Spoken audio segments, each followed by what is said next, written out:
Ukraine അമേരിക്കയോട് Tom hoc എന്ന് പറയുന്ന missile ആവശ്യപ്പെട്ടിരിക്കുകയാണ്. എന്തിനാണ്? അത് റഷ്യയെ ചെറുക്കാൻ വേണ്ടിയിട്ടാണ്. പക്ഷേ ഈ മിസൈൽ കിട്ടിക്കഴിഞ്ഞിട്ടുണ്ടെങ്കിൽ വളരെ ദൂരവ്യാപകമായിട്ടുള്ള പ്രത്യാഘാതങ്ങൾ ഉണ്ടായിരിക്കും എന്ന് പറയുന്നു. അപ്പോൾ അത്രത്തോളം സവിശേഷതകളുള്ള അല്ലെങ്കിൽ പ്രത്യേകതകളുള്ള ഒന്നാണ് ഈ ടോം ഹോക്ക് മിസൈൽ എന്നാണ് മനസ്സിലാക്കുന്നത്. എന്താണ് അതിൻ്റെ പ്രത്യേകതകൾ? ഇതൊരു ദീർഘദൂര മിസൈലാണ്, വലിയ രീതിയിൽ ആഘാതം സൃഷ്ടിക്കാൻ കഴിവുള്ള മിസൈലാണ് എന്നുള്ളതാണ്. ഇതിനകത്ത് ചില അമേരിക്കൻ സാങ്കേതിക വിദ്യകൾ കൂടി അവർ ഉപയോഗിച്ചിട്ടുണ്ട് എന്നുള്ളതാണ്.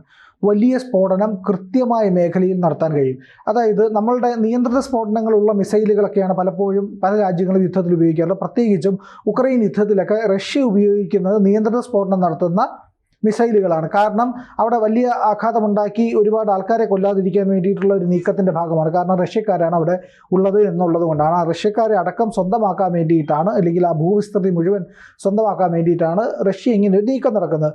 പക്ഷേ ഈ ടൊമഹോക്ക് മിസൈലിൻ്റെ പ്രത്യേകത എന്ന് പറയുന്നത് വലിയ വ്യാപകമായ നാശനഷ്ടം സൃഷ്ടിക്കാൻ കഴിവുള്ള ദീർഘദൂര മിസൈലാണ്. ഇത് ഈ പറയുന്ന യുക്രൈൻ ചോദിക്കുന്നതിൻ്റെ ആവശ്യം എന്ന് പറഞ്ഞു കഴിഞ്ഞാൽ റഷ്യയുടെ വിവിധ ഭാഗങ്ങളിലേക്ക് ഇത് അയക്കാനാണ്.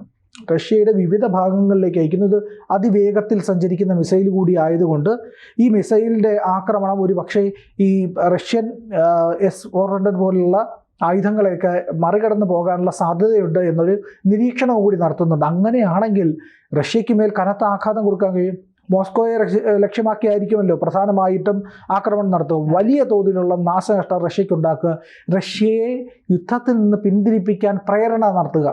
ഇതാണ് ടോമഹോക്ക് ആവശ്യപ്പെടുന്നതിലൂടെ ഉക്രൈൻ ചെയ്തിരിക്കുന്നത്.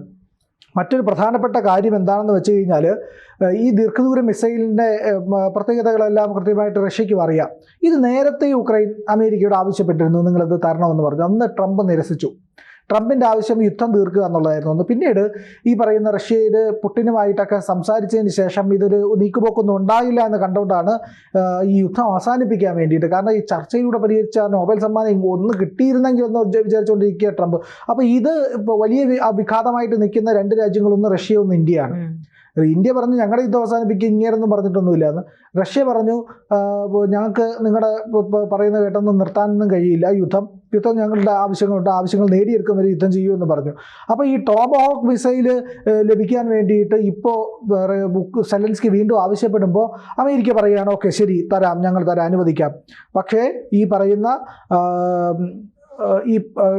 ഞങ്ങൾ പറയുന്ന രീതിയിലായിരിക്കണം ഇത് പ്രയോഗിക്കേണ്ടതെന്നൊരു നിർദ്ദേശവും കൂടി അമേരിക്ക വെച്ചിട്ടുണ്ട്. അപ്പോൾ JD വാൻസാണ് ഈ ആവശ്യം പരിഗണിക്കുന്നുണ്ട് എന്നുള്ള കാര്യം പറഞ്ഞിരിക്കുന്നത്. വൈകാതെ ട്രംപ് ഇതിൽ തീരുമാനമെടുക്കുമെന്നും പറഞ്ഞിരിക്കുന്നത്. അപ്പോൾ ഇത് കൃത്യമായി അറിയാമെന്നുള്ള റഷ്യ ചോദിച്ചൊരു പ്രധാനപ്പെട്ട ചോദ്യമുണ്ട്. ഈ പറയുന്ന ആക്രമണം നടത്താൻ ആരായിരിക്കും നിങ്ങളെ സഹായിക്കുക? ഈ യുക്രൈൻ എന്തായാലും ഇത് വെച്ച് ആക്രമണം നടത്താൻ കഴിയില്ല. അപ്പോൾ അമേരിക്കൻ പട്ടാളക്കാരാണോ ഉക്രൈനിൽ വന്ന് ഈ മിസൈൽ അയക്കുക എന്ന് റഷ്യക്കാർ ചോദിക്കുന്നുണ്ട്. അപ്പോൾ റഷ്യനിൽ ഈ പറയുന്ന ദിമിത്രി പെസ്കോവ് എന്ന് പറയുന്ന അവരുടെ ക്രെംലിൻ്റെ വക്താവുണ്ട്, ചോദിക്കുന്നുണ്ട് ഇത് US സൈനികരാണോ എന്ന് വ്യക്തമാക്കണമെന്ന് ആവശ്യപ്പെടുന്നുണ്ട്. കാരണം ഇതിൻ്റെ ഉപയോഗ രീതിയൊന്നും ഉക്രൈനിലെ സൈനികർക്കൊന്നും അറിയില്ല. അതൊന്ന്. രണ്ടാമത്തെ കാര്യം എന്ന് പറഞ്ഞു കഴിഞ്ഞാൽ ഈ മിസൈലുകൾ വിക്ഷേപിക്കാനായിട്ട് അമേരിക്കയുടെ സഹായമില്ലാതെ ഉക്രൈന് ചെയ്യാനും കഴിയില്ല.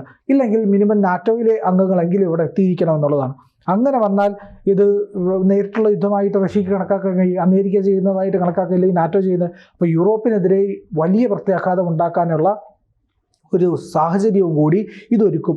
ഇതിന് മറ്റൊരു പ്രത്യേകത എന്ന് പറഞ്ഞു കഴിഞ്ഞാൽ എന്തായാലും മോസ്കോയെ പരിധിക്കുള്ളിൽ കൊണ്ടുവരാൻ വേണ്ടിയിട്ടാണ് ഈ നീക്കം. അപ്പോൾ മോസ്കോയിൽ ആക്രമിക്കുന്നത്. മോസ്കോയെ ആക്രമിച്ചാൽ എന്തായിരിക്കും അവസ്ഥ? അതും അമേരിക്കൻ ആയുധം ഉപയോഗിച്ച് മോസ്കോയെ ആക്രമിക്കുകയും അവിടെ നാശനഷ്ടം ഉണ്ടാവുകയും ചെയ്തു കഴിഞ്ഞാൽ പുടിൻ അടുത്ത് ചെയ്യാൻ പോകുന്ന കാര്യം എന്ന് പറഞ്ഞാൽ പോളണ്ടിനെ ആക്രമിക്കും. ഉറപ്പാണ് അടുത്ത പോളണ്ടിനെ അടിക്കാൻ പോകുന്നത്. അത് കഴിഞ്ഞിട്ട് എസ്തോണിയെ അടിക്കും. അത് കഴിയുമ്പോഴത്തേക്ക് ഇത് രണ്ടിലും ആ യുദ്ധം നടന്നു കഴിഞ്ഞാൽ, അതിലേക്ക് പ്രവേശിച്ചു കഴിഞ്ഞാൽ ഉറപ്പായിട്ടും അടുത്ത യുദ്ധം, അടുത്ത് റഷ്യ ആക്രമിക്കാൻ തുടങ്ങിക്കഴിഞ്ഞാൽ പിന്നെ കയറാൻ പോകുന്നത് നേരെ സ്കാൻഡിനേവിയൻ രാജ്യങ്ങളിലാണ്. കാരണം റഷ്യയുടെ ഭൂപ്രകൃതിക്കുള്ളിലേക്ക് കടന്നു വരാൻ കഴിയുന്ന രണ്ട് രാജ്യങ്ങളാണ് ഈ സ്കാൻഡിനേവിയയിൽ അടുത്തടുത്ത് കിടക്കുന്നത്. അപ്പോൾ അവിടേക്ക് ഈ പറയുന്ന നാറ്റോ സേന എത്തും, അമേരിക്ക എത്തും, അമേരിക്കൻ സേന എത്തും.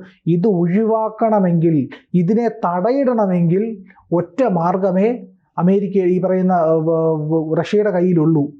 അത് ഈ പറയുന്ന മേഖലകൾ പിടിച്ചടക്കുക എന്നുള്ളത്, അവിടെ കയറി അടിക്കുക എന്നുള്ളതാണ്. അത് അടിക്കാനായിട്ട് അധികം വൈകാതെ റഷ്യ പോവുകയും ചെയ്യും എന്നുള്ളതാണ് ഇതിൽ നിന്ന് വ്യക്തമാകുന്നത്. അങ്ങനെ ഒരു വ്യാപക യുദ്ധത്തിന് തുടക്കം കുറിക്കാനായിട്ട് ഈ പറയുന്ന ടോമഹോക്ക് മിസൈൽ കാരണമാകുമെന്നുള്ളതാണ്.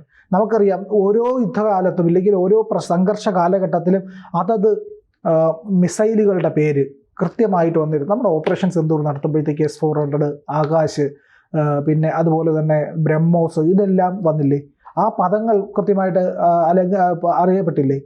ഇവിടെ നമുക്കറിയാമല്ലോ JBU-57 അല്ലേ, JBU അല്ലേ നമ്മുടെ ഇറാനിൽ ബങ്കർ ബസ്റ്റർ ബോംബ്, അതിൻ്റെ പേരിലാണ് ആ യുദ്ധത്തിൽ ഏറ്റവും കേട്ട പേര് അതാണ്, ബങ്കർ ബസ്റ്റർ ബോംബ്. അതാ. പിന്നെ അതിന് മുൻപെടുത്താലോ പഴയ യുദ്ധങ്ങളെ ക്യൂബൻ മിസൈൽ ക്രൈസിസ് നമുക്കറിയാമെന്നുള്ള പഴയ വിവാദമാണ്. അപ്പോൾ അതിൽ U-2 ബോംബർ എന്ന് പറഞ്ഞൊരു ബോംബർ ഉണ്ടായിരുന്നു. അതിലാണ് അത് അറിയപ്പെട്ടിരുന്നത്. ക്യൂബൻ മിസൈൽ ക്രൈസിസ്, അതിനെ ഒപ്പം വായിച്ച പേര് U-2 ബോംബർ എന്നാണ്. എന്നിട്ട് ഇറാഖ് യുദ്ധം നടന്നപ്പോൾ ഒരു വിമാനത്തിൻ്റെ പേര് പുറത്തു വന്നു, അതാണ് B-2 ബോംബർ. നമുക്കറിയാം വലിയ B-2 ബോംബർ ഉപയോഗിച്ചാണ് ഇവിടെ ഈ പറയുന്ന JBU-57AB എന്ന് പറയുന്ന ബങ്കർ ബസ്റ്റർ ബോംബുകൾ കൊണ്ടുവന്ന് ഇറാഖിലിട്ടത്. പക്ഷേ ഈ പറയുന്ന ഓരോ കാലഘട്ടത്തിലും ഓരോ യുദ്ധത്തിലും അടയാളപ്പെടുത്താൻ പോകുന്ന ആയുധം, ഓരോ യുദ്ധത്തിൽ അടയാളപ്പെടുത്താൻ പോകുന്ന ആയുധത്തിൻ്റെ പേര് ഉയർന്നു കേൾക്കും. ഇവിടെ ടോമഹോക്കാണ് ആ യുദ്ധത്തിലെ പ്രധാനപ്പെട്ട കക്ഷിയാകാൻ പോകുന്നത്. വലിയ ആക്രമണം, വലിയ പ്രശ്നങ്ങൾക്ക് തുടക്കം കുറിക്കാൻ പോവുകയാണ് ടോമഹോക്ക്. ഒരു ശാന്തതയുമില്ലാത്ത രീതിയിലേക്ക് യൂറോപ്പ് ചെന്ന് വീഴാൻ പോകുന്നു എന്ന് വേണമെങ്കിൽ നമുക്ക് പറയാം. ഒന്നാലോചിച്ച് നോക്കൂ, ഈ പറയുന്ന ഉക്രൈൻ റഷ്യ യുദ്ധം തുടങ്ങിയിട്ട് ഏതാണ്ട് 3.5 വർഷമായിരിക്കുന്നു. ഇത് ഒരു അർദ്ധ പതിറ്റാണ്ട്, ഒരു പതിറ്റാണ്ടിൻ്റെ പാതിയിലേക്ക് എത്താൻ പോവുകയാണ്. ഇല്ലെങ്കിൽ പിന്നെയും കടന്നുപോയി ഒരു പതിറ്റാണ്ട് വരെ നീണ്ടുപോകാനുള്ള എല്ലാ സാധ്യതകളും ഉണ്ട്. റഷ്യക്ക് ആയുധത്തിന് യാതൊരു പഞ്ഞവുമില്ല. റഷ്യ ലോകശക്തിയായിട്ട് തന്നെ ഇപ്പോഴും നിലനിൽക്കുന്നുണ്ട്. പക്ഷേ ഈ യുദ്ധം അങ്ങനെ ഒരു പതിറ്റാണ്ട് വരെയൊക്കെ നീണ്ടുപോകാൻ യുക്രൈൻ്റെ കയ്യിലൊന്നുമില്ല. അമേരിക്ക കൊടുത്തുകൊണ്ടേയിരിക്കണം. ഇല്ലെങ്കിൽ ഈ പറയുന്ന യുദ്ധം അടിച്ചടിച്ചടിച്ച് നിൽക്കും. ഇപ്പം തന്നെ 1/5 ഭാഗം മാത്രമാണ് ഉക്രൈൻ്റെ കയ്യിലുണ്ടതെന്നാണ് നമ്മൾ ഏതാണ്ട് 1.5 മാസം മുമ്പ് പറഞ്ഞിരുന്നത്. ഇപ്പോൾ 1/5 ഭാഗവും ശോഷിച്ചു വരുന്നു എന്നുള്ളതാണ്. 7 ലക്ഷം പട്ടാളക്കാരെ നിർത്തിയിരിക്കുകയാണ് റഷ്യ കൊണ്ടുവന്നിട്ട് ഉക്രൈൻ്റെ ഈ പറയുന്ന മേഖലകളിൽ മുഴുവനായിട്ട് 7 ലക്ഷം സൈനികർ. ഈ 7 ലക്ഷം സൈനികർ മുന്നോട്ട് പോയി കഴിഞ്ഞാൽ എന്താകും അവസ്ഥ? ഉക്രൈൻ പൂർണ്ണമായും തകരും. ഉക്രൈൻ പിന്നെ ബാക്കി ഉണ്ടാകില്ല എന്നുള്ളതാണ്. വലിയ അനിശ്ചിതത്വം, വലിയ പ്രശ്നങ്ങൾ, വലിയ ദുരന്തങ്ങൾ, ഇതൊക്കെയായിരിക്കും ഉക്രൈനെ കാത്തിരിക്കുന്നത്. റഷ്യയ്ക്ക് ഇനി അത് മാത്രമാണ് മുന്നിലുള്ളത്. ടോമഹോക്ക് പോലുള്ള മിസൈലുകളുടെ ആക്രമണങ്ങൾ ചെറുക്കാൻ S-400 കഴിഞ്ഞില്ല എന്നുണ്ടെങ്കിൽ അത് നേരിട്ടുള്ള യൂറോപ്പിലേക്ക് യുദ്ധം. എന്തായാലും നമുക്ക് ഉറപ്പുള്ള ഒരു കാര്യമുണ്ട്, റഷ്യ നേരിട്ട് അമേരിക്ക അടിക്കില്ല. റഷ്യ നേരിട്ട് അമേരിക്ക അടിക്കാനുള്ള സാധ്യത വളരെ കുറവാണ്. അത് തുലവും അതിൻ്റെ സാഹചര്യവും സാധ്യതകളും കുറവാണ്. കാരണം വൻ ശക്തികളാണ്. നമ്മൾ ഈ പറയുന്ന ഗോഡ്സില സിനിമയിലൊക്കെ കാണില്ലേ, ഗോഡ്സില സിനിമയിലൊക്കെ കാണുന്ന പോലെ കിങ് കോങ് ആൻഡ് ഗോഡ്സില എന്ന് പറയുന്ന പോലെ വൻ ശക്തികൾ ഏറ്റുമുട്ടിക്കഴിഞ്ഞാൽ അത് വലിയ ദുരന്തങ്ങൾക്ക് കാരണമാകും. ഒരു പരിധിയില്ലാത്ത ദുരന്തമായിട്ടത് മാറിയേക്കാം. അതുകൊണ്ട് അമേരിക്കയും റഷ്യയും തന്നെ അത് ഒഴിവാക്കും. പക്ഷേ യൂറോപ്പിന് മേലെ ഈ അടി തുടങ്ങിക്കഴിഞ്ഞാൽ യുദ്ധം അവസാനിക്കുന്ന റഷ്യയ്ക്കും പുടിനും കൃത്യമായിട്ട് അറിയാം. അതുകൊണ്ട് തന്നെ ടോമഹോക്ക് പ്ലെയർ ആകുമ്പോൾ അവിടേക്ക് റഷ്യ ഇറങ്ങി കളിക്കും. പോളണ്ടിനെ തൊടും, എസ്തോണിയയെ തൊടും, ഈ പറയുന്ന സ്കാൻഡിനേവിയൻ രാജ്യങ്ങളെ തൊടും. ഇത് സ്കാൻഡിനേവിയൻ രാജ്യങ്ങളിലേക്കും ഒക്കെ കൈവച്ച് കഴിയുമ്പോഴത്തേക്കും ഇടപെടാൻ പോകുന്ന പ്രധാന കക്ഷി UK-യും ഫ്രാൻസുമാണ്. എന്തായാലും ഫ്രാൻസിന് മുകളിൽ കൂടെ യുദ്ധവിമാനം പറപ്പിക്കാൻ റഷ്യയ്ക്ക് കഴിയുമെന്നുള്ള കാര്യത്തിൽ സംശയമൊന്നുമില്ല.